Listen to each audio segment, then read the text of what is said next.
দেখেন আজ যে অ্যাক্সিডেন্টটা ঘটছে, অ্যাক্সিডেন্ট সত্যি মর্মাহত। কারণ আমরা সবাই যারা যাত্রীরা যাচ্ছিল সবাই ফ্যামিলির সাথে আনন্দ উপভোগ করার জন্যই যাচ্ছিল গ্রামের বাড়িতে। সেই যাবার পথে আমাদের এই গোপালগঞ্জ বেদগ্রামে বাস স্টেশনের কাছে যে দুর্ঘটনা ঘটেছে, এটা অত্যন্ত দুঃখজনক।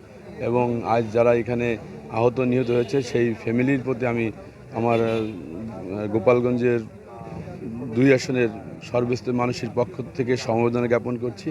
আর আমি যেটা আপনারা বললেন যে কিভাবে এই অ্যাক্সিডেন্ট রোধ করা যায়, সড়ক ফেডারেশন যারা আছে, দেখেন এই ব্যাপারে মালিক সমিতির একটা গুরুত্বপূর্ণ ভূমিকা আছে।